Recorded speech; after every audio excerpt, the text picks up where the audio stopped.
Okay, well, welcome to the presentation. This has been a presentation I've been wanting to do for a while. I've decided to do everything in one kind of shot. So it's going to be a longer presentation. If it's too long for you, that's fine. Just take it in piecemeal. We're going to talk kind of basics up front, and then we're going to talk about kind of some techniques.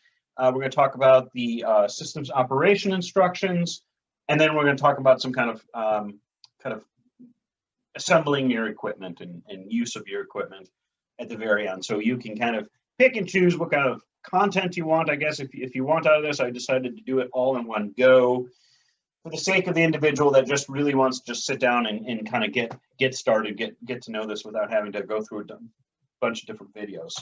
So it's all kind of in one place. So this is kind of part of a larger project or another project that we're starting on the blog. Which we're calling urban sustainment training. We started dabbling into a little bit of small groups organization. We've been also doing a little bit of what some people might call urban survival or emergency preparedness stuff. And so what we're trying to do is kind of coalesce this and put it under one house. We're calling it urban sustainment training. So this is going to be the first presentation on urban sustainment that has to do specifically with communications. So we've done some other videos before, one on the Baofeng UV5R. We've done videos, or a couple on those. We did a video on our signals operations instructions. Gotten some questions, gotten some feedback, but also kind of looking at other videos and other things that people are doing. There's some stuff that is the way that stuff is being presented, I feel like creates more questions and more confusion than it actually helps. So we see a lot of people are very interested in radio communications from the ham radio community, and they come in with a very distinct technical expertise that has pretty wide and breadth to it. And a lot of times people get turned off by that because although they're great technicians or technicals aspect, they don't have often the best presentation skills or ability to kind of connect that information to people. Another group of kind of technical expertise is the military, or people who are using it in law enforcement, military, and other applications in that regard. And sometimes that stuff, the infrastructure, the equipment, the things that they are using, the context in which they're using it, doesn't apply to the civilian context. So they have tons of information and knowledge and know-how and things to do, but the fundamentals get lost on people, regular people. So then when they want to implement this stuff, they're really actually not well prepared. And then that kind of gets me into kind of the third group of people, which is those that are in the emergency preparedness, kind of the prepper community and the militia community. And they've really taken a shine to radio communications, and they're applying kind of two worlds, two concepts together, the prepper world and the military world. But again, losing sight on some of the basic fundamentals. And so when you read the boards or you go on YouTube and watch the comments, you get a lot of basic questions that could have been answered, I think, if people would have had kind of a better framework. So our signals operations instruction is a good example of this, that we presented something that really doesn't help anybody if they're not doing all the other things that they should be doing appropriately. It's not really going to help anyone else. And so you see something like this, like the signals operations instructions, and you think, well, doesn't seem too helpful. I don't know really how to use my radio or whatever. So we're going to kind of cover a lot of, as I said before, a lot of territory. And so where we're going to begin will be in essentially understanding kind of some of the basics. Now, we've talked a lot about communications on the blog. I'd say that's probably my guess, maybe 25% of the blogs, maybe, I don't know, posts talking about things within the context of grid communication. So we've talked about interpersonal communication, we've talked about in-line detection, personality assessments, things like that. We've talked about technical communications and technology, mainly around tradecraft on spy skills, right? So covert communications, encryption, codes, those types of things. We've talked about burner phone usage. We've talked about tails and computers using computers and prepping a computer for covert communications. So we've kind of signals, pro words, we've done all sorts of stuff like that, but we've never really focused enough on radio communications. So even if the grid doesn't go down, to not be dependent on grid communications, radio communications has a very effective use, and also for command and control. Now, speaking of command and control, we have a 3-part series on urban movement, which I think you can apply a lot to a lot of what we're talking about when we're talking about monitoring and seeing what's going on in the world and trying to understand what's going on in your community. So definitely want to have you kind of take a look at some of that stuff under urban movement and understanding how to kind of create or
about farther. If we shorten that, if we increase that frequency, so that distance between the peaks, then we have the ability to actually use data inside there. So we don't get a lot of distance, but we do get the ability to propagate or to send more data. So an example would be, you're driving in your car, you're listening to the radio, and you've noticed that you are driving out of town and your radio station is gone. Well, that's an FM radio station, and in order to provide the maximum amount of clarity in the music that you're listening to, FM has a increased frequency.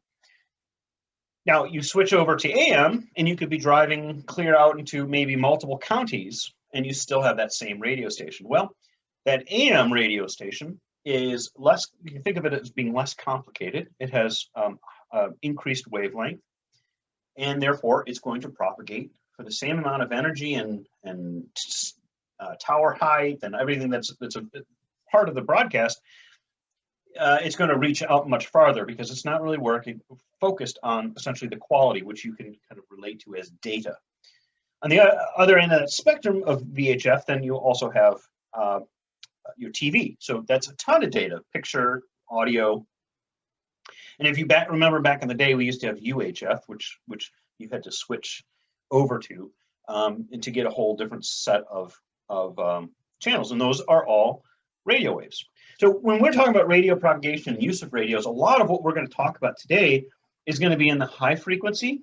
So these are kind of the increased wavelengths end of the spectrum to the increased frequency end of the spectrum of VHF and UHF. We're going to touch a little bit about some stuff outside of that in the shortwave area and the maritime and AM radio and some of the kind of the far end of the spectrums, farther end of the spectrum from communications, but primarily we're going to focus on VHF, UHF, and HF. I think that's probably the biggest, those are the three biggest areas for most people. Now, when we talk about these wavelengths and the importance of these wavelengths, one thing that we want to keep in mind is how these wavelengths actually kind of leave the station, so to speak, and are propagated out. And so for most of our radio communications, we have what's called line of sight. These are surface waves. So these are waves that are going to cross the surface of the Earth. And because the Earth is curved, those radio waves are going to lose energy at some point and then actually become blocked by the Earth itself, is the best way that I use to explain it. And we'll talk about obstacles in a minute. So if you can see somebody, and you have a radio, you could most likely be able to communicate with them. So these radio companies that sell radios will say, well, this radio goes 30 miles. And well, it might be true if you're on a mountain and there's no obstruction or you're out in the middle of the ocean. It could be possible, but again, you're going to have to be line of sight. So you're going to have to be able to see that person essentially. Just like as if you want to see somebody very far, the higher you go, you can get around the curvature of the Earth essentially. Now, we also have space waves, we have sky waves as well, that we can get around the curvature of the Earth. So we go from tower to tower, for example, to communicate. Or we can actually, on the skywave, we can actually beam up our signal up to the atmosphere. There's one of the layers in the atmosphere is called the ionosphere, and it acts kind of like a mirror, and it actually reflects those radio waves back down to Earth. And in fact, you can actually goes back down to Earth and then hits the ocean, goes back up to the ionosphere and then back down again. So in order to get that kind of energy, you need a larger radio, and you need it to be on that HFN side of the spectrum. So again, not a whole lot of data in comparison capability. So that increased wavelength is needed in order to do that.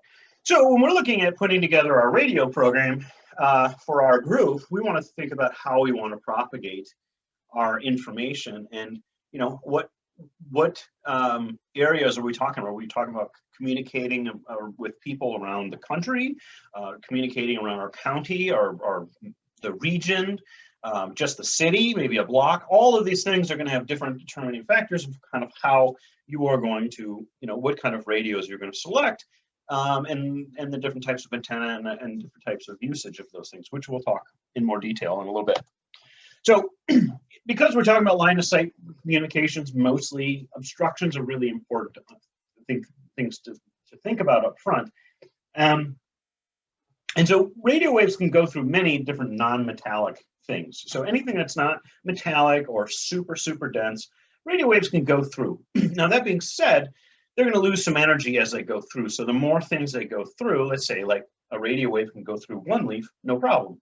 2 leaves, 3 leaves, 4 leaves, 5 leaves, a tree, so on and so forth. It's starting to lose its ability to get through to the other side of wherever its intended signal needs to go. So what we need to think about when we think about how we're using our radios are the different kind of obstructions that are going to be around us in our environment. Buildings, hills, terrain, things like that, and how are we going to mitigate those things, and what kind of communications we're going to have, and if we can identify those what we call shadow zones. Those are the areas in which propagation is just not going to get through. And so myself personally, I live in a shadow zone of radio communication. I live out in a very rural area between towns, and the topography in my area is such that very little radio communication actually goes into where I actually live. I live literally in that shadow zone, so I have to do other things in order to propagate radio communication. So so this is going to be very, very important when we get to selecting our types of radios. So I'm going to kind of divide everything up into 3 categories. You can call 3, maybe 4, but personal radios, mobile radios, and base radios. So personal radios are handheld radios. These are going to be something that you can, put in your pocket or carry on you or in your backpack or whatever. Small, convenient, not terribly large antenna, not huge, heavy battery. It's manageable. Then we have mobile radios, which are going to run off of generally a larger battery and have generally a larger antenna of some kind. So it's going to have the ability to propagate a little bit further. And then kind of the next step up from that would be a base station, which is primarily fixed. And that's going to have an enormous amount of energy that you can use, you know, up to 100 watts, whatever. And then you have a fixed and often a fixed antenna or multiple antennas that you can choose from depending on what you're looking to do with your radio. So as we kind of move up in stage, we have different capabilities. And now I kind of separated this sections out from mobile being fixed and non-fixed, meaning that you could put a mobile in a vehicle or a backpack, kind of move it around, versus something that's going to be stationary in that vehicle that's going to be attached to, like, say, the car battery and have a kind of a dedicated antenna, like a sailboat or something. So, or just a car radio, like a CB radio, whatever. So most of our handheld radios, really for most people and for most kind of regional areas, you're going to go with either VHF or UHF or a radio that can do both. So there's pros and cons to both, but I think this is really kind of the start. Like, a lot of people jump right to, should I get this kind of radio, or MERS or FRS or GMRS or any of these, you know, this Motorola or this military style radio or whatever, forgetting that, well, okay, so we've kind of narrowed down our bands of which we're, you know, from high frequencies to VHF to UHF. Now we're kind of narrowing it down for local communication that we want to do that's line of sight. So it's either VHF or UHF or both. And the determining factor here, to me, is your environment. So if you're living in a very clear, open spot, you can communicate very effectively with VHF very far, relatively far, as long as you got a line of sight. Now, for UHF, you know, that the frequency is much tighter, as we can see in the diagram below. And so what that means is you can penetrate through things, trees, leaves, people, even some buildings, a lot better. So if you're in a heavily wooded area or urban area, that UHF capability is going to be absolutely essential for you to be able to communicate out. So, you know, really the determining factor should be your environment for most people, in most cases, where you're going to be using those radios. Now, we can get to the actual selection of these radios. So for those that are unaware, the FCC, the Federal Communication Committee, has created, you know, basically segments of the bands that are used for specific purposes. So there's some areas that are better suited for boat traffic, for example, or for ships. And some things are better for TV, and some things are better for military use, and some things are better for first responders, and so on. And so they've carved out a little bit of area for civilians to use, that have access to use these radio waves. And so we've kind of divided them into different areas. The first is what we'll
just have to pay a license, just basically saying, hey, this is my, you know, I'm going to be using these radios to the FCC, and they're like, yep, no problem. You know, you're not going to be overlapping, and you know, you're kind of held by that license to use the equipment. Then there's these amateur bands, and the amateur bands are set aside for people from a hobbyist perspective. So this isn't really general use as much as like family radio service and the GMRS.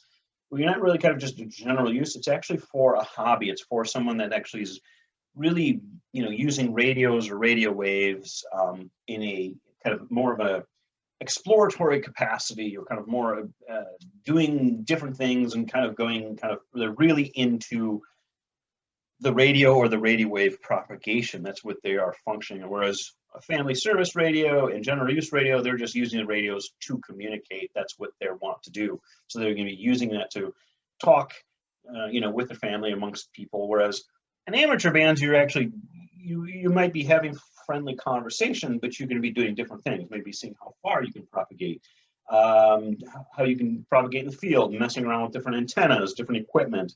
And so you have a kind of a wide berth of area in which you can kind of play around in.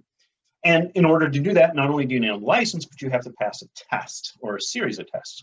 And that first test you take, kind of entry level, gets you into certain areas and certain bands, and then you can expand that up into HF with getting another series of licenses. There's 2 more we'll call levels of licensing. So this is great. This covers a lot of stuff, but you can't really do anything commercial with these bands. Amateur, it's completely strict. There's a rule not to do anything commercial with those bands. With the GMRS and family service radio, certainly you could do some commercial stuff, but you're going to overlap traffic with other people. There's going to be interference. People could be listening in on what you're saying. There's no encryption. So commercial bands are available where you can have encrypted service. And you can also use multiple use radio, which was designed specifically for commercial use. Generally, you're going to find that in, in the VHF, or they all VHF. And, in a city area, there's not going to be a whole lot of overlap with VHF because it's not going to propagate through the buildings and trees and all the different stuff. So it's not going to go very far. So it's limited, but it's very effective and it's much more powerful than your family radio service. But to get that encryption, you need to get that license and run radios with the license. Again, if you just take your business radios and go to another place, you could be interfering with other people. So they have traveling business bands as well that are available, or internet bands, which makes it available. So let's say if you're, you repair windmills and you need radios for that, you can do that easily with that band capacity, or that capacity. So so in order to kind of select the right radio, you want to figure out, okay, well, we looked at, okay, here's the different bands that are available and the different frequencies in these bands, and okay, UHF, VHF, HF, okay. And now we can kind of narrow it down to, okay, well, what is the FCC is intended for our use, and how can I use this for that? What you don't want to do too much is meddle too much outside of where these bands are intended, because you could upset lots of people, and then you could have your ability to propagate on radio license taken away from you. Fines can be pretty strict if you abuse the FCC. There could be upwards to $10,000 aside from seizing your equipment and things like that. So we want to be very careful about how we propagate on the radios.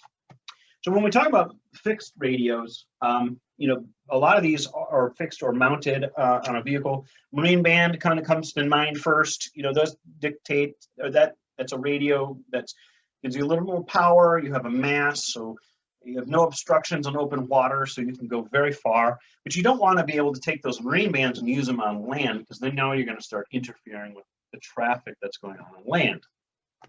Citizen band is kind of similar in many ways to that. It's kind of a narrow slip of frequencies where it's not going to interfere with other places from all the land use, but still give you the power of 12 something watts or more, and you can communicate 15, 20 miles in the highway. Once you get in, once you're moving, and you say you're on a truck, like it's been popular in the 70s and 80s, you can talk quite a bit out in the open road, and then once you get closer to cities, that capacity to talk is going to be a lot less because of all the interference. So Citizen band has its own little etiquette. It has some things, but it's nothing near amateur radio in terms of etiquette. You can still, swear and talk about picking up hookers on CB, but there's some, still some kind of appropriate, use of, waiting for people to talk and not holding up the frequency. Amateur radio, though, there's a higher level of self-policing happening in amateur radio, and we'll talk a little bit about how you can kind of get, quote unquote, I'm doing air quotes here, caught or ratted out by misusing the radios. So once we get into, for base stations, amateur band, that gives us the capacity, the ability to get into high frequency areas where we're now bouncing stuff off the atmosphere, and we're talking to Australia from America. So, but again, one of these, the advantages here is that we have higher wattage capacity, so 25, even up to 100 watts that we can broadcast from with some of this piece of equipment, and then we have better antennas, larger antennas, which gives us more coverage. So that really is going to help us out quite a bit. So where we have our handhelds are lacking, our base units or mounted units are going to be able to talk a lot better, farther, faster, easier with the better, more sophisticated equipment. So it all really comes down to the antenna, and you can increase your propagation distance by increasing your horizon, and that is done by the antenna height. So even just going up 2 feet can make a big difference in the ability to talk over the course of land. So increasing your range. So really, there's a lot of attention in this area, communications area, on the antenna, and I think a lot of times people often forget about how important the antenna is to what we're doing. They focus primarily on the radio. Signal strength is totally dictated by your radio's power, which is measured, as we mentioned before, in watts. So the more watts, the more power, and that means there's theoretically less obstructions to impede your signal. So if you're broadcasting on 25 watts through trees, you're going to go a lot farther than you are with 2 watts, for example. As your battery decreases in power, so does the ability for the radio to propagate with that same level of power.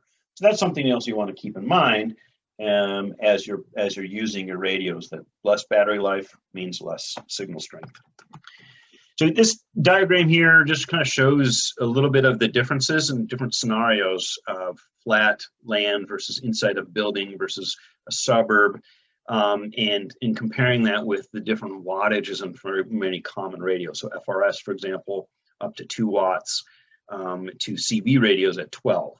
And so you can kind of take a look at the diagram and see, well, these are just kind of rough guidelines. This isn't exact. To say that this is the kind of coverage you're going to get. So, an FRS at 2 watts inside a building can cover 2 to 3 floors.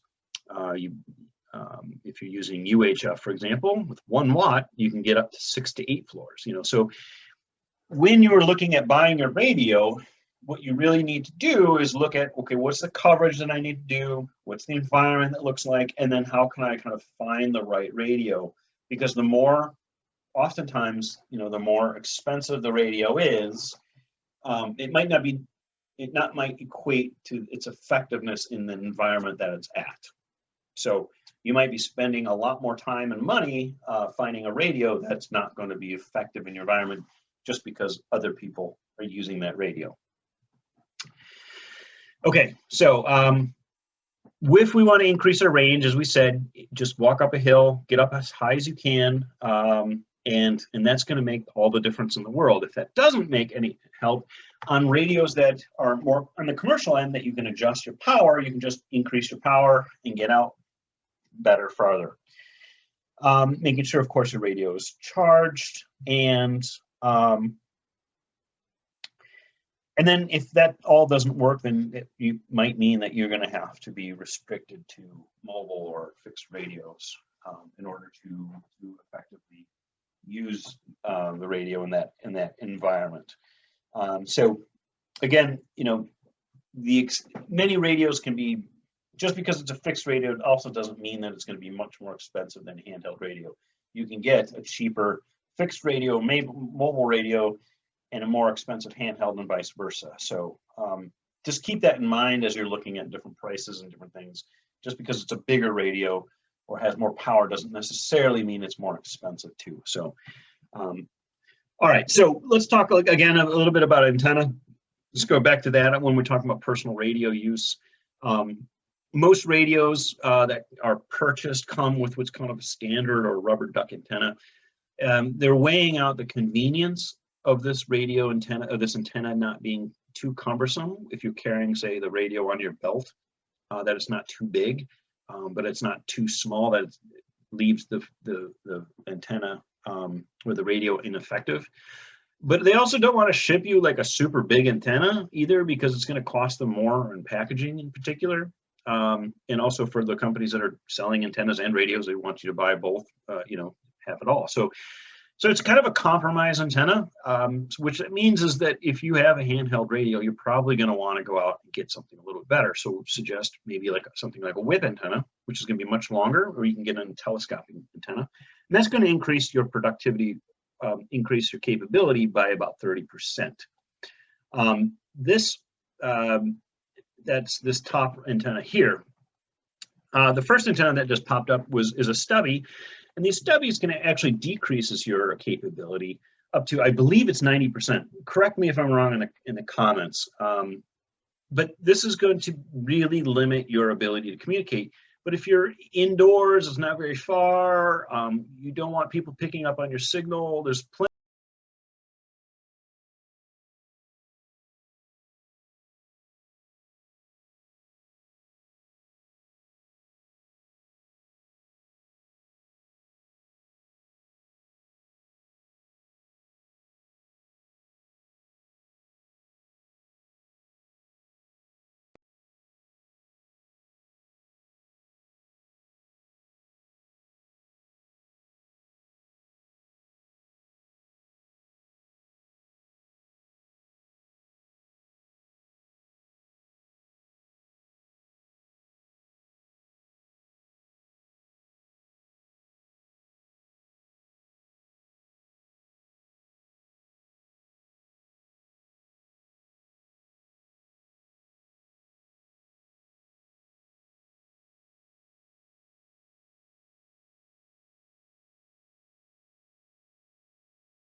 So you may have seen these Yagi antennas or something similar on bridges or places where there's weather stations, or where they're communicating to a base station on like water depths on rivers and things like that.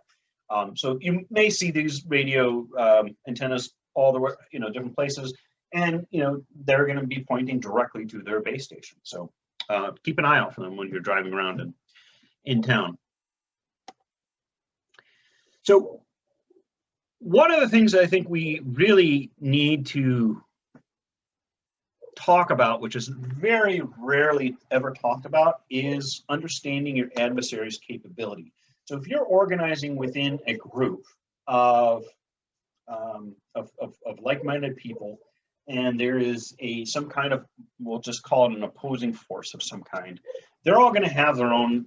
They're going to have their own capabilities to monitor and use radio communications. And I think that we need to talk about like how you can best set yourself up for effectiveness, understanding your adversary's capabilities. So what this means is that you're going to need to be monitoring signals. And I would say focusing on not just what people are saying in your area, but also how they are saying it, because that's going to be a pretty good indicator to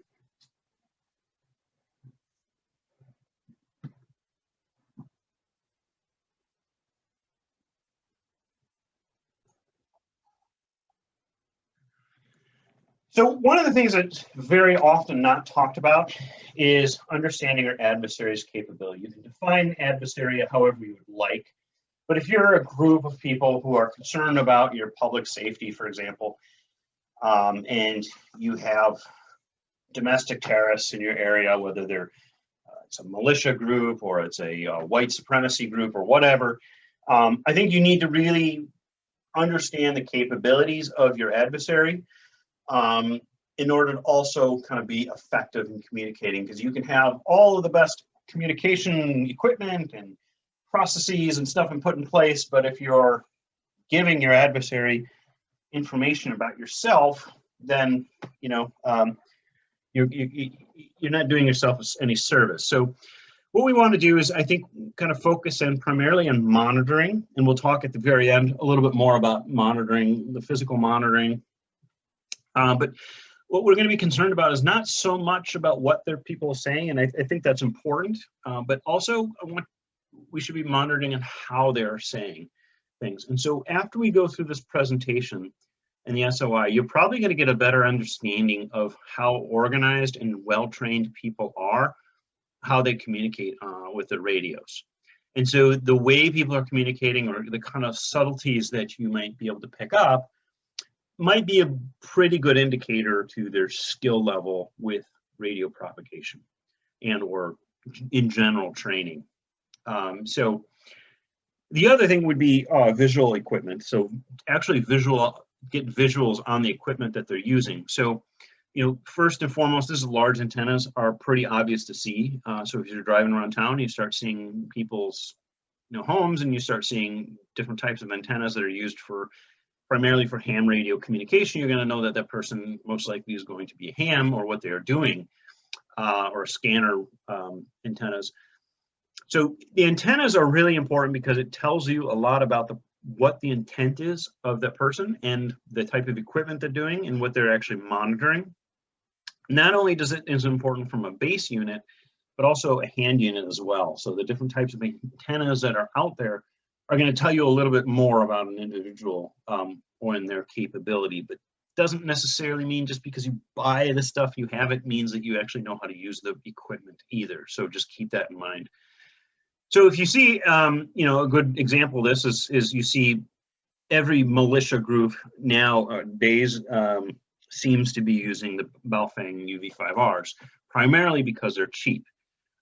Most people in militia groups don't have the financial capacity to actually buy serious radio equipment, and they have a lot of them have kind of a half-ass understanding of radio propagation.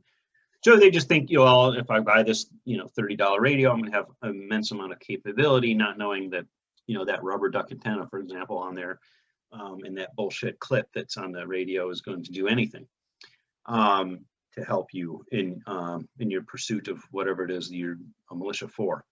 So you really kind of need to look at some of the visual equipment, focusing on the antenna, and then also kind of how people are saying things, not necessarily what they're saying. Now, this is going to give us the ability, to also make some assumptions about their ability to find you, which is what we're most concerned about for your own physical safety, and that's their direction finding capability. Any average town ham radio club is going to have more capacity for this than most militias will. But that being said, there's a lot of that militia groups have infiltrated a lot of local ham radio clubs to get communication knowledge if they don't have somebody that has that experience already within their ranks. So where we want to be concerned is then direction finding and people finding you in particular, but you can also use that to your advantage and use these techniques to find them if you need to. And then lastly, if you are found, not only is your physical safety a concern, but your ability to continue to communicate if someone is employing any kind of jamming devices. Now, this isn't very common on the civilian end. Certainly nation states can do this. Police departments are starting to do this more, jamming. And on the civilian level, we're seeing a lot of jamming coming out of the hacking community with the authentication of signals like radio wireless signals happening, or jamming, legit jamming of signals, in particular when people are using drones to take drones out of the sky. So we're starting to see more and more jamming. We don't see it too much in radio propagation. The capability is there. The risk, I think, for a lot of people isn't worth it, but something certainly to keep an eye on.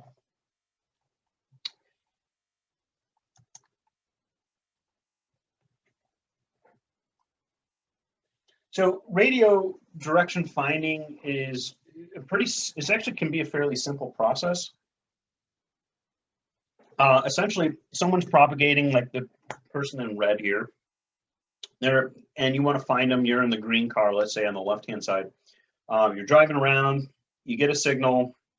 If you throw a Yagi antenna on your phone, on your radio, you can point that Yagi antenna directly to where you believe they're propagating, and they're going to be along that line of propagation. So you can kind of pretty much narrow down, and then from there, the quality of the broadcast might help dictate where they're at. Now, if you had a second car, like the car in purple driving around looking for someone who's propagating, they can do the same thing, and they could take their antenna and shoot it across like the yellow one is, and you can essentially translaterate or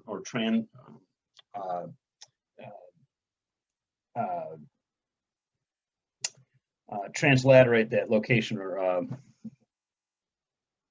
translocate that location by the two intersection lines. If you had the third car, you could have even more precision.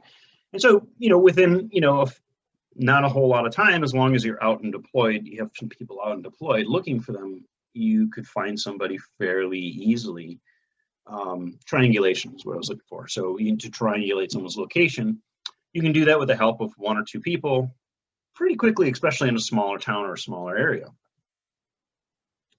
The other ways you can do this is by looking at the field strength measurement. So you can actually get a device, little attenuator, that's going to indicate where the strength of the signal is. And so the closer you're going to get, the stronger the signal is going to be. So it's going to not only tell you the direction, but it's also going to tell you essentially how far away that's going to be. There's manual direction finding, and then there's automatic direction finding. I mean, if you're using a radio, and someone wants to find you, they can find you. The equipment is available. We mastered this in World War II. If you're interested in some of the older World War II movies about the French resistance and stuff, there's always the Nazis running around with their direction finding equipment trying to find broadcasters in the resistance. So you can certainly, it's certainly something possible at the civilian level to do, but if you had more sophisticated equipment like the NSA has and other large maybe other entities, then you can be caught pretty quickly. In fact, if you have some more sophisticated equipment, you're looking at 30 minutes or less, and your position is going to be found out. So I'm going to kind of skip through a couple of these slides because we're going to talk a little bit about the different technical stuff on this, and I don't really think that that's necessary, just to save some time. But what I'm driving here at is understanding and being cognizant of our communication security, or ComSec. And so there's different ways of different techniques that we can do to kind of help better protect ourselves from being detected or being listened in on or whatever from other people. So first is shortening our length of transmission. Then we can use brevity codes, which we'll talk about what that means in a minute. We can encrypt our transmission. We can use smaller or directional antennas. We can use our power settings to our advantage. We can use terrain to our advantage. And then what we call emissions control. And from a military perspective, this is just all the emissions of RF coming off of like a battleship or an area, even if the radio isn't working. So we call that, from a civilian perspective, we'll just call that radio silence, where you're not propagating. Or if you want to take it the next step, actually physically turning that radio off, so you're not emitting any kind of RF. If someone had very sophisticated equipment, we don't have to necessarily worry about all that at this point, but just something kind of food for thought. So when we talk about radio discipline. That's really what we're talking specifically about, limiting our transmission, creating a kind of a pre-planned message, which is really important, utilizing some kind of comms window. So before you actually go out, you decide these are the times that I'm going to use our radio, and we're going to turn on or off a radio or key in our radio at these specific times. And likewise, these are the things that might come up while we're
going to limit our broadcast signal. So if we know we're down in a valley or in a in a particular area, our radio signals aren't going to go past that mountain. So we're going to have a smaller, safer area in which we can communicate without having to worry about our adversary detecting us. So we want to be cognizant of those no signal areas and where signals can be broadcasted. So we can use that to essentially to our advantage, just like a helicopter would, so that it doesn't get shot down. Power is really important to understand. We talked about power as an advantage. Turning down the power can also be an advantage too.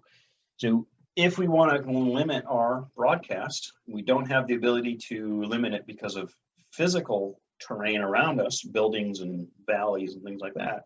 We can limit people picking up on our propagation by turning our power down. So what we can do is we find the area in which we're going to be operating. We do our radio checks by starting with the lowest power and going up until a signal is received, and that's going to help again mitigate excess RF being picked up. So that's going to be very helpful. So that gives you another advantage if you have a radio that's going to be able to change your power levels. Your antenna placement makes all the difference in the world where you're going to be putting your antenna. So you want to look for places that's going to give you maximum transmission coverage, hills, mountaintops, and all that. But know this, that things that are at the very top of a hill, something is going to make you vulnerable to visual identification, direction finding techniques, and then also jamming once they figure out where you're at, where you're broadcasting at. So you want to be very careful about that. Known transmission locations allows for that enemy to jam your signal and collect intelligence on you. So just keep in mind, as you're placing your antenna, the drawbacks of putting it up high like that. So when you're selecting your antenna site, if you're inside or around buildings, you want to make sure that it's not constructed of concrete or metal, anything that your signal's not going to be able to go through. You want to also make sure that if you're talking to, say, a base station or whomever you're talking to, that you know that you've shot an azimuth, or you know the bearing to that location, so you can set your antenna's maximum capacity to that location. You want to also make sure that the antenna, if it's especially indoors, is going to fit in the room that you're going to have. So there's different types of antennas. They have different lengths and different sizes for different frequencies. So not all rooms are going to be, if you're running an antenna inside, is going to be capable of doing what you need to do. And also, of course, that this goes with both of the last points, is that the patterns of that antenna. So understanding that antenna pattern when you're selecting an antenna is important. So you want to basically select that antenna that's based off the characteristics of whatever the problem is that you need to solve. So you can think of an antenna as just a tool in the toolbox to communicate. And then lastly, I'll just say that grounding, and this is particularly for HF radio, can be challenging if you are creating an antenna site indoors. Outdoors, you can ground it fairly well by putting a copper stake of some kind into the ground or whatever.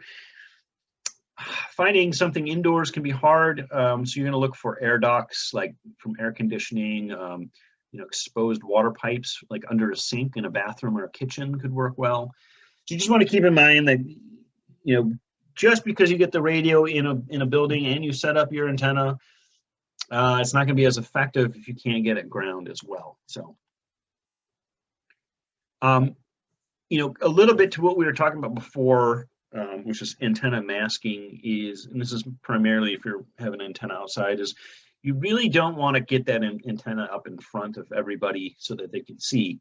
So what you want to do is back it off, similar to a low power setting, just back it off enough so that it's hidden, that other people can't see it.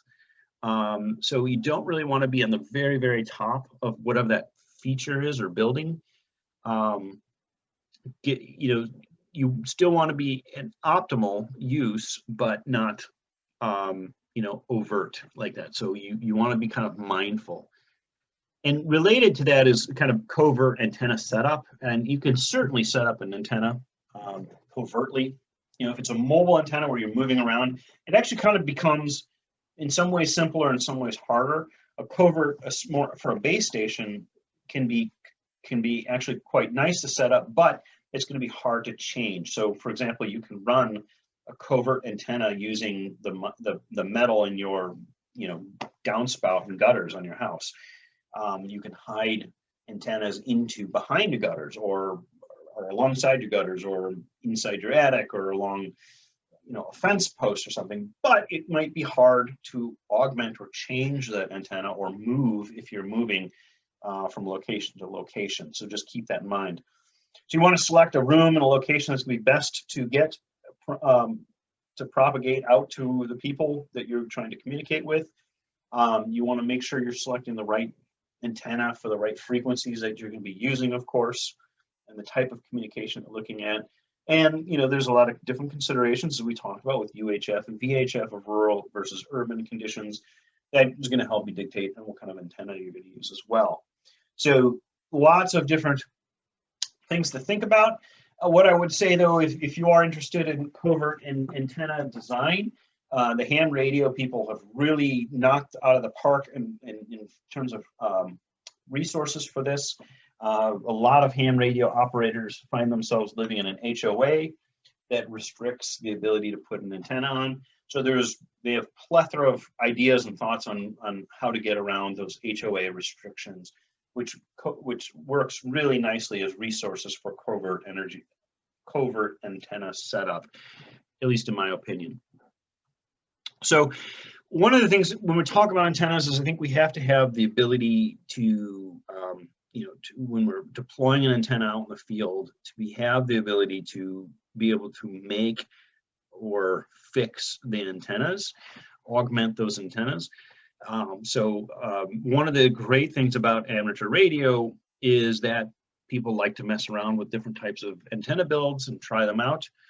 And so there's lots of really cool antenna, field antenna constructions. Now you can use just a simple, strand of wire, you cut it at a particular length for that particular frequency, and you're in business. And we actually in their SOI have for a half wave dipole setup, we have the different lengths available for the different frequencies, so you can reference that. But certainly in our we have a thumb drive that has the communications files on there that includes the frequencies and all the things you need to have. And one of those files is a field antennas, and understanding how to build or change those antennas out as needed, I think, is really important. Some very common made antennas is the half wave that we talked about, dipole. Loop antenna is also very easy to make and put up in, say, an attic like in the picture. Disc cone antenna is great for monitoring. So if you're running scanners and just kind of monitoring, that's an excellent option. J-poles are very common for VHF, UHF propagation, easily made with some copper pipe as well.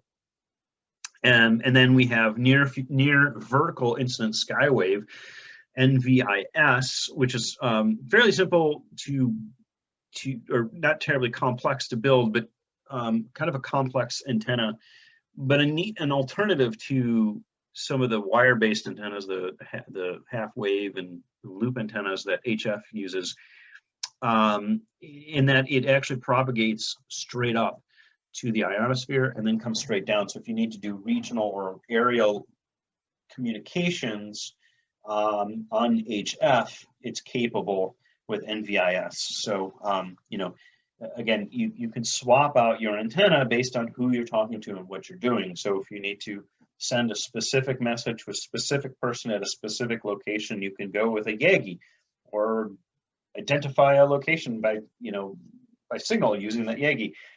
If you want to do something more broad and kind of scanning big, swaths of area, that disc cone goes great. If you need to talk to Australia, you can have use your HF antennas to do that.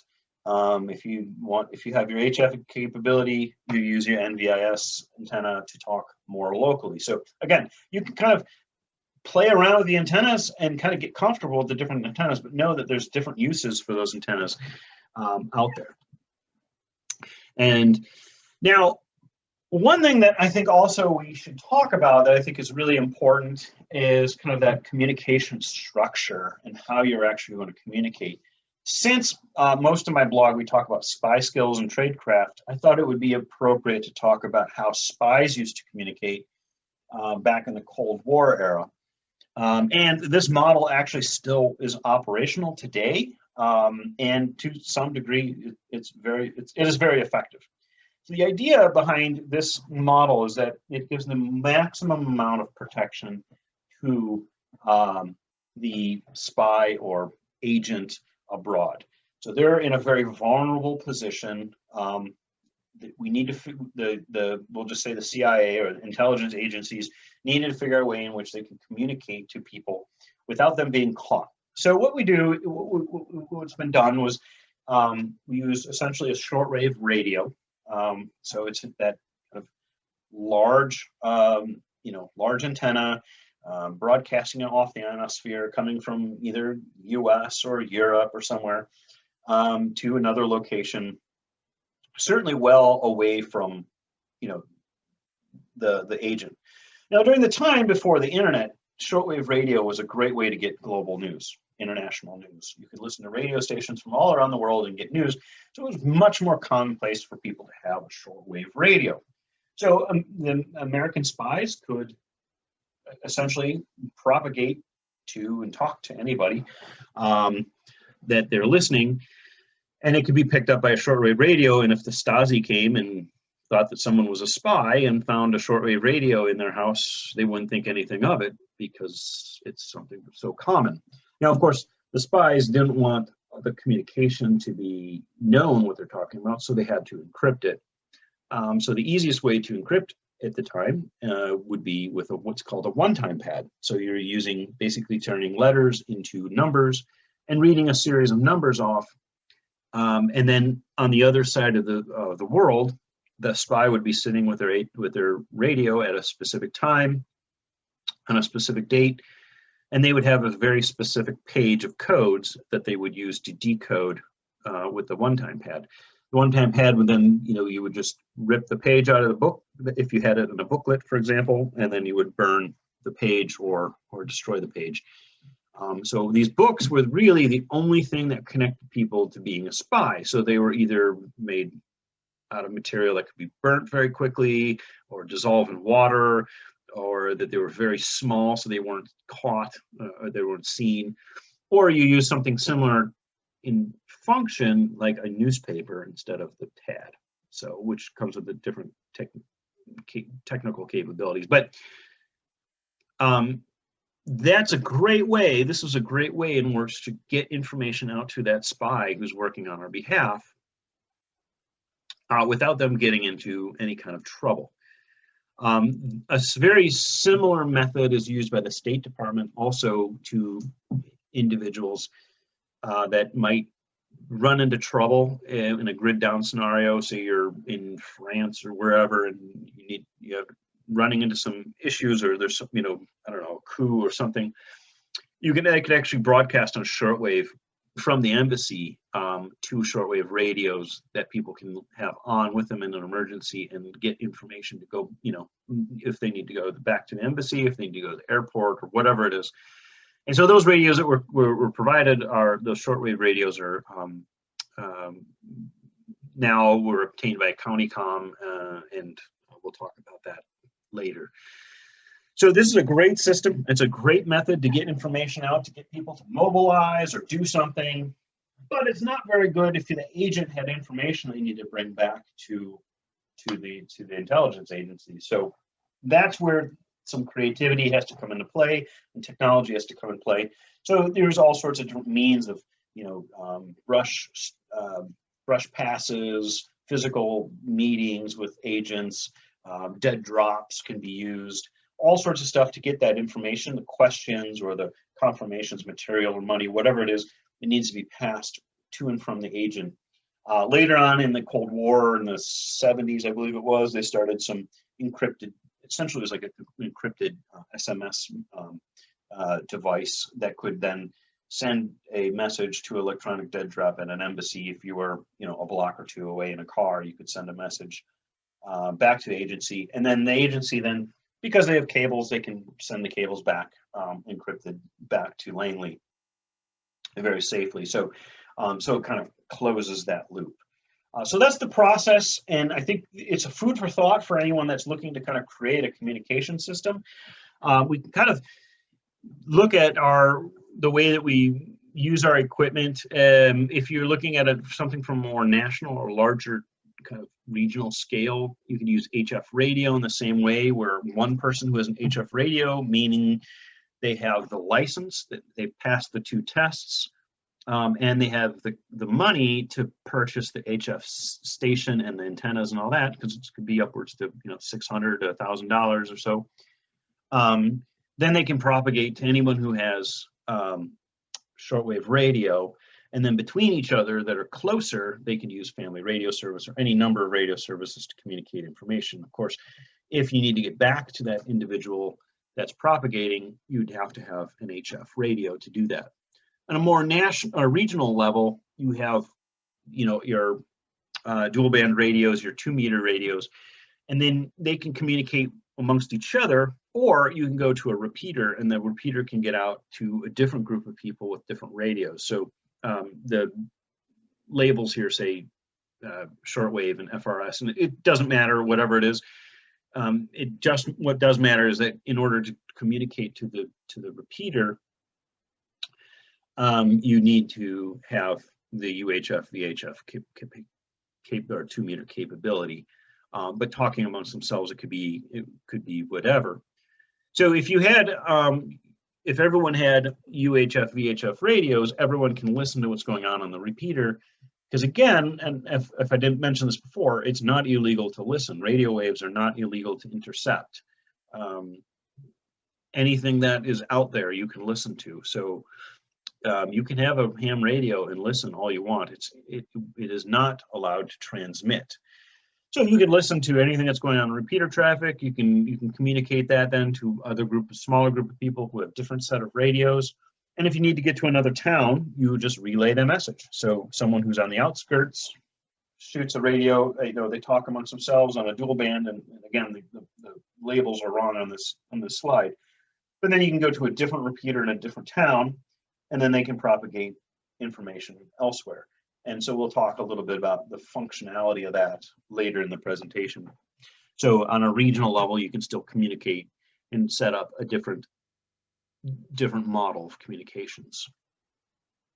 So we've talked a lot about this SOI, or the Systems Operations Instruction. This is something that was developed by the military that was used for a while. I don't think that it's used as much. I'm sure people are still trained on it, but basically it's a document that gives the current information about frequencies that are being used and call signs, telephone directory, code words, and visual and sound signals that are used as well. So it's something that kind of helps kind of plan the communications. And this, if when in an operation or on, it can change daily, it could change weekly, whatever, over. So the form that we created is be able to do this, but more kind of more robust. So it's a little bit more. It's not what the military uses by any means. So the purpose of these codes that are used in these signals operations is to obscure the meaning of communications to anyone that might be listening. It also is going to save time by substituting longer instructions into a single word, which we'll give examples on later, and then improve the clarity into your communication. So the first part of our SOI, the main sheet, can be divided down. The first part of the main sheet of the SOI is in the heading. The heading is going to give you kind of an operational name and date, which is going to be important if you're using this specific SOI for specific operation or specific time period. So you can quickly look at the date or the name of the operation to know how relevant this SOI is. It's going to give you the locations, say for your headquarters or kind of any kind of tactical operations center, so you know where to set your azimuth for your antennas. Tells you your changeover protocols, when you're going to be changing that as well. And then in terms of frequency plan or PACE planning, PACE standing for primary, alternate, contingency, emergency, gives us the ability to say, okay, hey everybody, we're going to be running our radios on VHF at such and such frequency. But if we run into some trouble, maybe we don't get the coverage that we need, we have an alternate frequency, which is going to be UHF. And then maybe there's a contingency, maybe there's somebody listening in on what we're talking about. We don't want them listening in, so we're going to just go to a contingency back to VHF. And then the last would be emergency. So this would be what kind of, in an emergency without radio communication, what are we going to use? Is it going to be a smoke signal? Is it going to be a VS17 panel, signal mirror, whistles, flashlights, headlights in a car, whatever it is, that we're going to have that in place. One of the things we can do is, if we're worried about an adversary, we can actually take a look and see what kind of frequencies they're running when we're doing our monitoring. And we can have kind of that listed when we're thinking about preparing our own SOI, that we're not going to be overlapping on them, but we're going to also have a quick reference if we need to listen in on what the adversary is saying.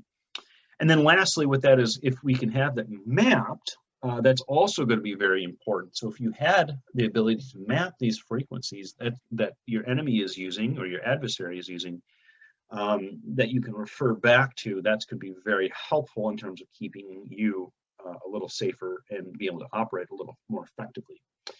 And we'll talk a little bit more about that in a moment. So we also have kind of an emergency or an encryption. Sorry, I'm getting ahead of myself here. This is the search and rescue numeric encryption grid. This is primarily used to effectively transmit GPS coordinates, but you can use it pretty much for anything. We have other encryption options available as well. And then an emergency protocol. In an emergency, what's the signal going to be and what's the response going to be, so that everybody kind of knows what to do in that emergency instance. Going down further, then we have team assignments. So everybody has obviously their name, and then instead of referring to people's names, you can be a little safer by giving somebody a call sign. And then they're going to have some kind of role. So not RTO is the radio technician officer. That's a military term, but you could anyone who's in charge of radio communications for a group. Not everybody needs a radio. I think that's one thing that people feel like everyone should have a radio. It's not necessarily the case. So at least you can indicate who in the team is going to be the person who's carrying the radio. Is it going to be the leader? Is it going to be kind of a comms expert? Is it going to be a medic expert? Whomever. So it kind of gives you kind of a picture if you're looking at the team that's out there, what their capability is, who they are, and how they're organized. And then lastly here, when we talked about comm windows, this is kind of where we kind of get into this. We can set up different waypoints for different directions, different places, different points of travel or points in an operation in which you want to be able to coordinate and call in on. So the coordinates, you at such and such coordinates at say 1600, you are going to radio back in a pro word that's going to let the base station know that you've reached this distance at this time. And so that pro word for the example here is Budweiser, Miller, and then Corona, then Heineken, and then Schlitz. And when everything is done, Rick James. Bonus points if you know the movie that was referred to from. So anyway, so these waypoints don't have to be travel. It could be a significant thing that has been achieved, or whatever, and then you know that you at that particular time you're going to call in, and then there's going to be a protocol in place that if you don't call in at 1600, what's going to happen. So everything's kind of, you're thinking about things into the future. Essentially, this is part of situational awareness, that it's forcing you to kind of think about how you're going to talk, what you're going to do as you're planning into the future. Okay, so next up we have a communications card, and this is what you're going to print out, keep copies on you at all times.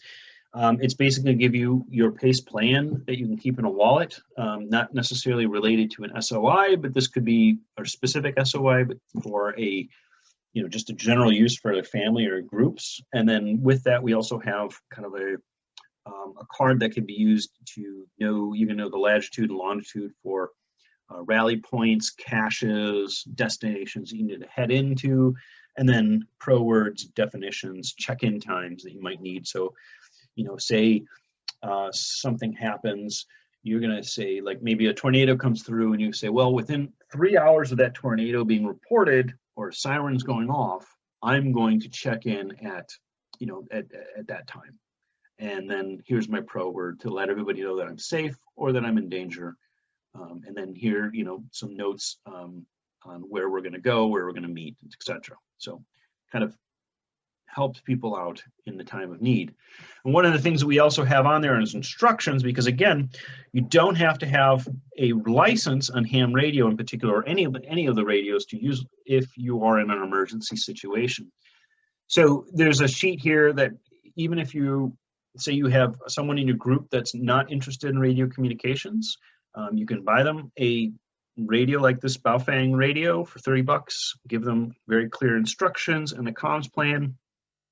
And it's just going to tell them, hey, at this channel, you're going to turn it on, or this frequency. And every 3 minutes for 30 minutes, hold down your push to talk button and announce your name and speak for 30 seconds, and then turn the radio off and repeat, so on. And gives them very clear objectives and ideas of what to do in case of an emergency. And you know what their plan is going to be. Similarly, there's what's called the Wilmus protocol, sometimes referred to as a 333 plan, meaning that on channel 3, every 3 hours for 3 minutes, you can propagate, an emergency message. This kind of goes back to, a series of 3, a whistle blast of 3, fire of 3, yelling and patterns of 3, all means essentially SOS. This kind of came out of the prepper community. I don't know how well it's adhered to. I think it's more of kind of a pipe dream, but it's just a good example of how you can organize. And as you can see, there's a whole list of from SRS, FRS, UHF, GMRS, MERS, CB, ham, Marine Band, radio, all of that is listed on here of the different frequencies that you can turn into in case there is an emergency. So I don't know. Again, I don't know how many people actually monitor this or not. I would love to know if you do monitor this at all in your use, but it's there for the use if anyone needs to know. One of the sheets that we have on there is also our what we call a frequency programming data source. So one of the advantages of the Baofeng UV5R that we talked about in the previous video is that you can reprogram the frequencies. You can actually go outside of the handband radios, radio frequencies.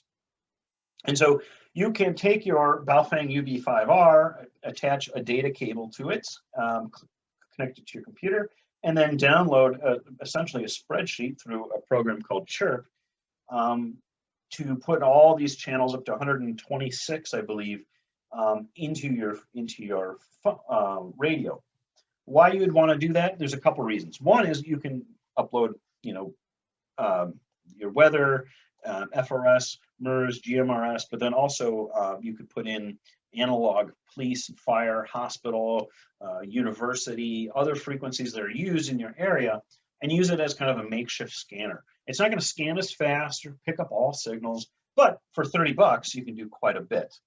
Another thing you can do with that then is kind of create different types of frequency plans for the basically different SOIs that are available. So that's all ready to go. One thing I do, depending on where I'm traveling for work, is I have different files set up for the different places where I'm going. And within less than 2 minutes, I can reprogram my phone or my radio. So it's all set specifically for that area that I'm at, with a repeater for that area and capability to communicate. So you can change that up on the fly very, very quickly if you have all that information in front of you. So you can change and reprogram your phone or your radio as needed. Or if you just, if your group has FRS radios and you have a Baofeng UV5R, you can just program those FRS frequencies in there if that's all you're ever going to need. So it gives you a lot of flexibility, essentially. Either for monitoring or for usage. One thing I will mention too is that in the Cold War, I think we did a video on this, so I'll speak very quickly on it, is that back in the day, primarily before encryption and radios, operatives would actually have an enemy's radio to listen in on, and even if they didn't know what they were saying, like let's say if you were in the Moscow station, you couldn't speak Russian, which most could. At least you knew that something was up in an operation if you could hear radio chatter of some kind. So you could abort that mission if you were, say, going to meet somebody, kind of give you a tip. And so most of the white hate groups, anti-government militia types are all using, lots of them are using unencrypted radio, and a lot of them are using the Baofeng radios. So you can monitor exactly what they're doing, and they might think that they're being sly by using marine band, frequencies.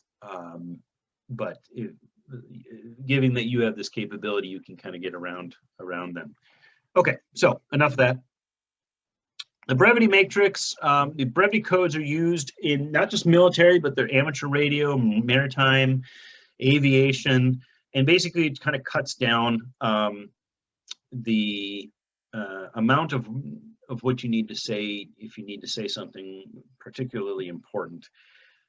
So the example I have here in this brevity matrix is using the different words with the different phonetic alphabet. So we don't want to use A, B, C, D. Instead, we use Alpha, Bravo, Charlie on there. And I was going to put a slide on there for that specifically, but I didn't think it's fairly commonly known, I think. So at any rate, the way that you would read this is, okay, if you're in a situation where you're out of water, for example, then you'll just report back to base to say Tango Golf. And so T for Tango, G for Golf.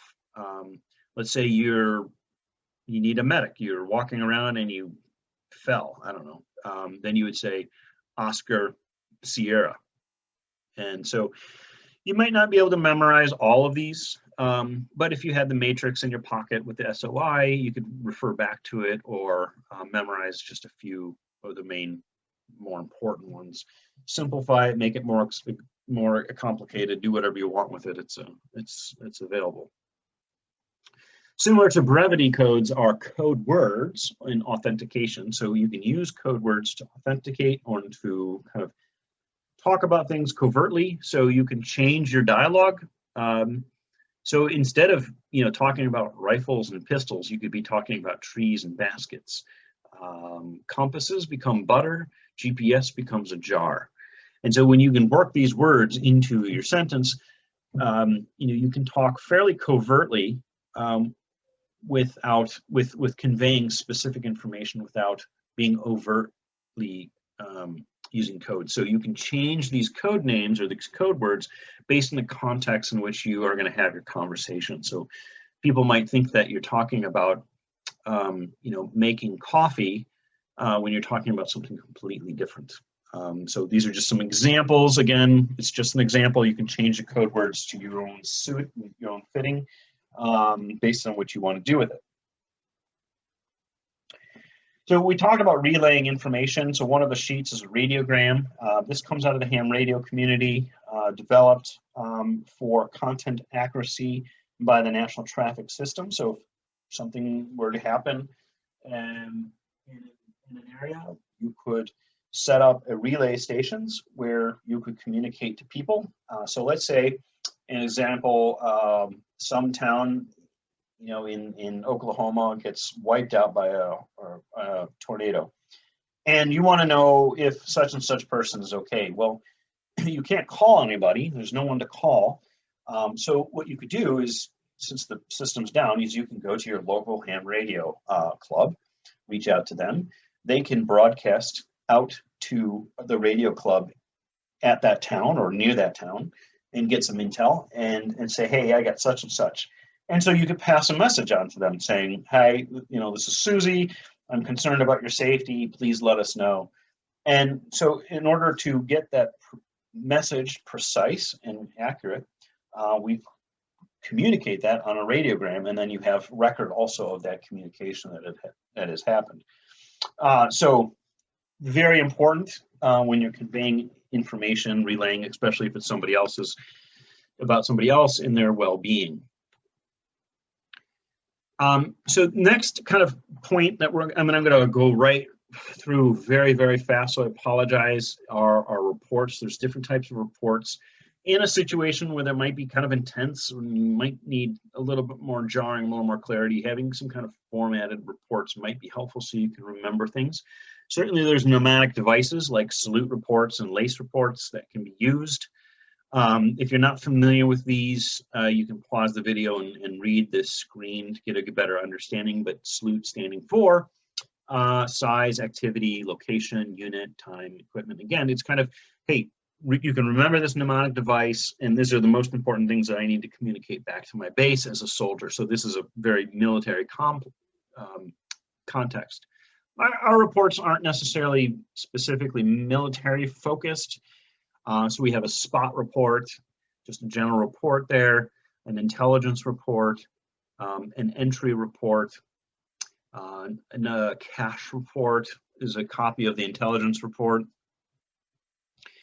A mobilization message, so like the relay message, if you need to mobilize your group, you need to focus that communication. We have a whole presentation on this, or a blog post on this specifically, but you need to ask, okay, do you have paper and pen ready? Yes. Okay, great. Okay, here's the purpose. Here's the location where we're meeting. This is the time that we're meeting. This is the equipment that you need to bring with you. And then, are you going to be making that? Yes or no? Yes. Okay, great. And then so you can kind of communicate exactly what you need to communicate and have a record of that, which is so important. Just a general situation report here. Damage assessment report, not necessarily for battle, but you could use it for a tornado or a storm or something as well. So all of this is going to help you kind of dictate that radio speak that you hear. Again, you can pause the slide on this to get it. I just copied. These are just some general terms I just copied off the internet. So when you're starting a transmission to talk to somebody, there's a protocol to do that. When you're ending that conversation, there's a protocol. So to start is, at the beginning of your transmission, you say, come in, John, which means, hey, are you there? Are you available? John might respond then, go ahead, or go for John, acknowledging John wants to contact me, and so you can pretty much read this for yourself. Many people are familiar with some of the more common terms that are used from TV and movies. You don't say yes necessarily, you say affirmative, or instead of no, it's negative. Eyes on means I can see what we're talking about it. Disregard means to ignore the previous transmission. Copy that, meaning yes, I understand. Roger, that I understand, or roger that. Stand by, I'm busy, I'll call you right back. What's your 20 is where you're at, what's your location. If you're running into problems, you'll hear people say, do you copy? Which means, do you hear me loud and clear? Yes, I can hear you. Or they'll say 5 by 5.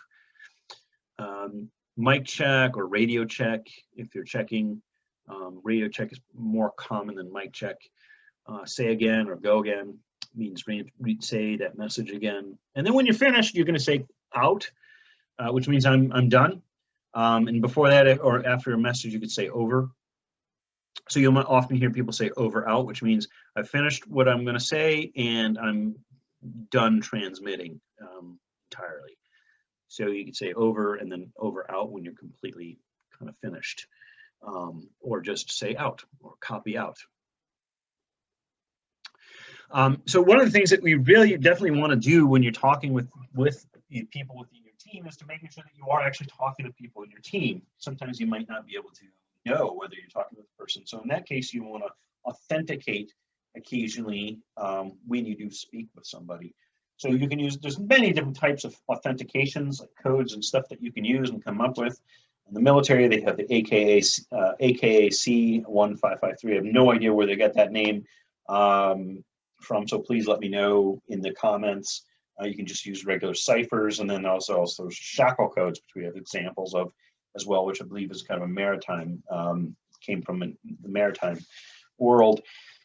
But again, you want to authenticate, that you're talking to who you need to talk to. You can actually work in pro words into that as well, so that if someone is authenticating and they're under duress, then they can authenticate in a way to let you know that they're under duress, and not to to either act or not act based on what's going on in that transmission. So authenticating is something really important. A lot of people often miss out on. Oh, and there's the authentication, transmission authentications used by the AKAC, and then some kind of simple shackle codes that can be used as well. And we can definitely go into more detail on that in a different video. We have more time. Shortwave radio, we've talked a lot about. There's a lot of uses for shortwave radio, certainly. So we talked about how you can communicate inexpensively to a large group of people. You can get a lot of good intelligence. One thing I forgot to mention was the use of a shortwave radio, especially if you have a very sensitive radio with AM and a good antenna, is that you can actually get radio interference. So if you're looking for a good place to set up your radios, and you don't want to set up in an area where there's a lot of interference, so you can use a radio, AM radio, or a shortwave radio with AM capability to see if you can pick up some of that interference. Also, with that is the ability to pick up any kind of surveillance devices. The cheap kind of Amazon or cheap Chinese surveillance devices that are out there, most of them can be picked up by short AM radio. So we have a whole post on electronic surveillance. So that might be something to consider. Again, it's going to be dependent on your adversary and conditions, but just food for thought. So shortwave radio can be very important to your kit, I think. Something certainly you can consider. You don't need to have something as expensive as what we have here, the GP5. Interesting story behind the origin of this radio. Go to my blog. Again, you can read the background on that. I think it's really neat. So another capability that you might want to consider is APRS, or the Automated Packet Recording System. This basically, you can take any kind of computer, cell phone is the easiest, and use it essentially to broadcast information. So why is that important? Well, it interfaces then with the internet. So you could drive into an area and take a look at a map and see who's broadcasting on what channel, like a sign kind of indicating where people are broadcasting from, where meetings are, if there's a ham net in the area, alerts. A lot of people connect this with weather, like a personal weather station, so they can communicate what weather is going on in their area. If you're moving around on it, you can actually see people actually moving in their vehicle. So if you're transmitting on a mobile device, you could throw up your APRS and be transmitting, and someone can actually follow your movements as well. So there's a lot of really neat and interesting things. You can also send essentially text messages through this, which you can send to different people. So you can use it for communicating as well. So it's a super handy, super interesting thing, and often seems a lot more complicated than it really is. Once you kind of play around with it a little bit more, it can be kind of fun.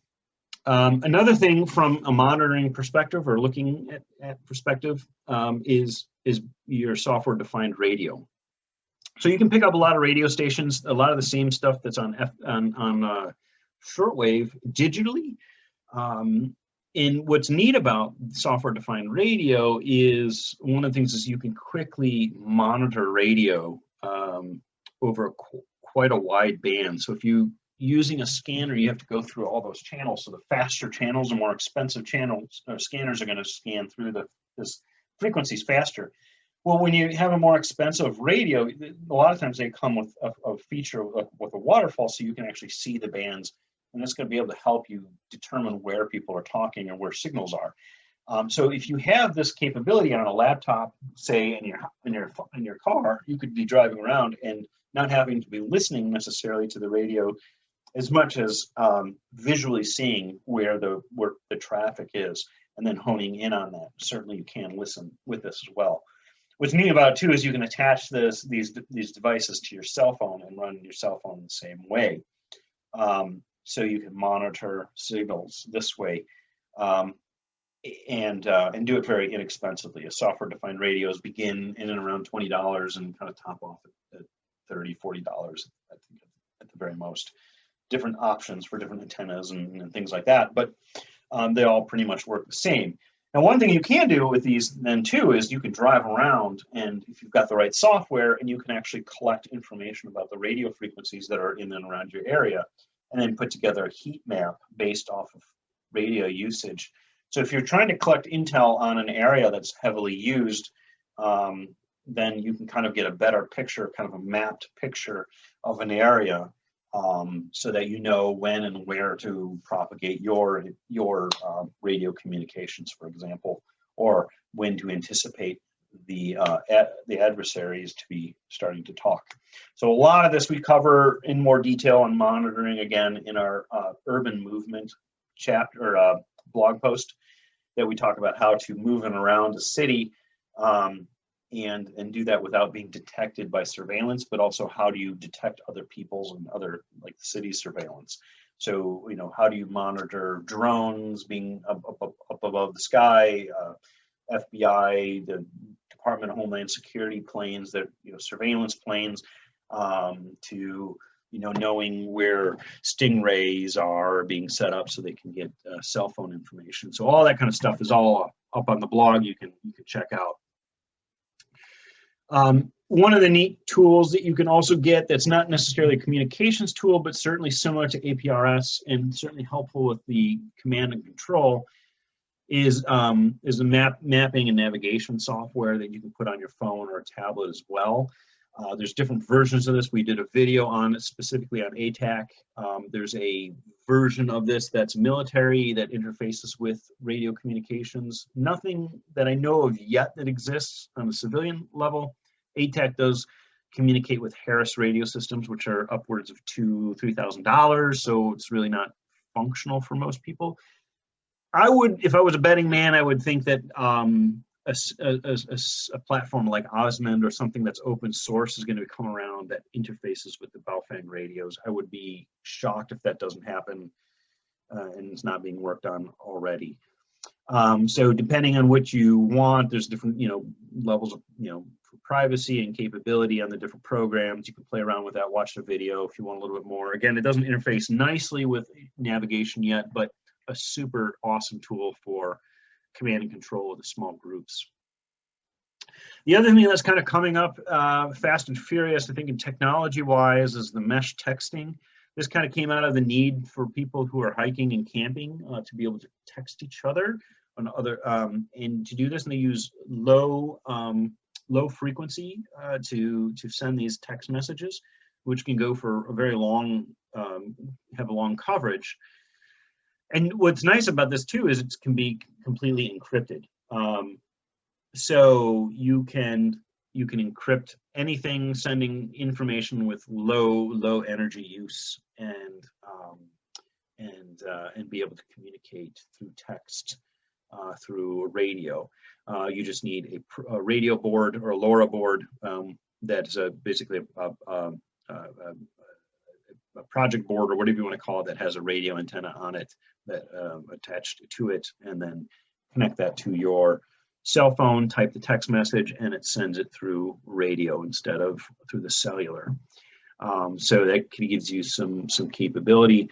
Again, if I was to be looking into the future on this, the ATAC has texting capability, but I would imagine, but that's not encrypted.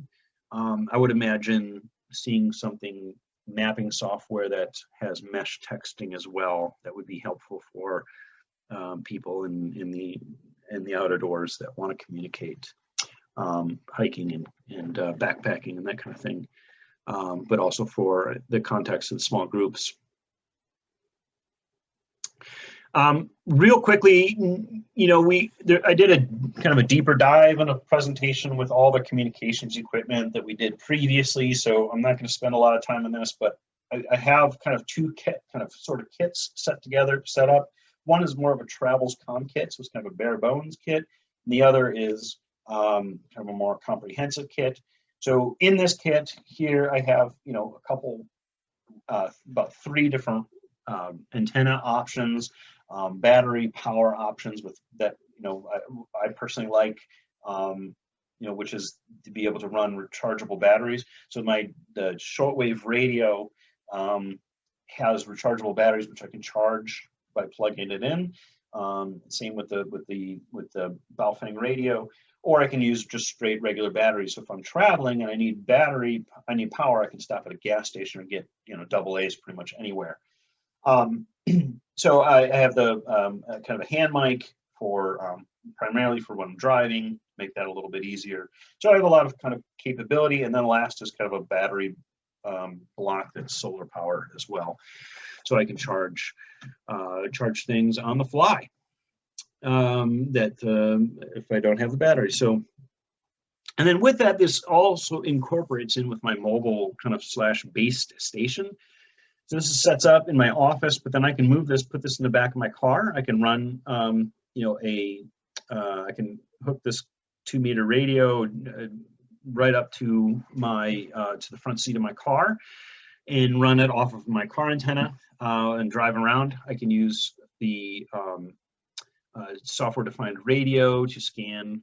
I can look at weather. I could look at pretty much anything I could do on a cell phone with what I call my heads-up display, or just a tablet. I can run my own power. I can charge all of my own power with this system. There's batteries below the radio that I can run independently, or I can run it off of a deep cell battery, as you see on the right. I can charge everything with the solar capacity, and then I have books for maps and other forms used as well. So Yagi antenna, a car top antenna, and then I have the J-pole antenna for multiple use. And then I can separate all this up into systems, so I can create a base station and then give people my travel kit, for example, and they can set up a relay or relay station as well. So we have the capability of doing a relay station or a travel kit. I'm working on a project to do a backpack mounted radio of some kind. So be on the lookout for something like that. When I'm running this off the back of my car, I can plug it into the charger or a battery, but I also have a 30-foot, I think it's 20-something foot mast that I can use with a J-pole antenna as well. So, so if I'm in a fixed location, I can throw up a big mast antenna and be able to propagate long distances with that. So with that, I really want to thank you for your attention and time. Hopefully you got something out of this. Hopefully we kind of demystified some of the questions that people have about radio communication and start getting you to think about how you can take this information and apply it directly to your application. I didn't give any hard, fast rules, just more kind of general concepts and ideas, something to think about for you to apply. And then you can take the SOI that we've created and use that to organize your communications and be a little bit more effective. But know that as organized as you can be and the best equipment that's available, if you're not doing certain techniques a certain way, you're not helping yourself in the end. So with that, thank you again. Check out our blog at www.blackswanoutdoors.com and please leave me comments below whether you liked this presentation, didn't like this presentation, things that I need to clarify or correct, because this is the first version of this presentation. I expect probably a couple more versions of this presentation as this will be revised based on your feedback. So I really, again, appreciate your time and willingness to do this. And if you don't want to sit down and do a long deep dive video and want the next version of this broken down into multiple sections, I'd be happy to do that as well. So let me know. So with that, thanks one last time.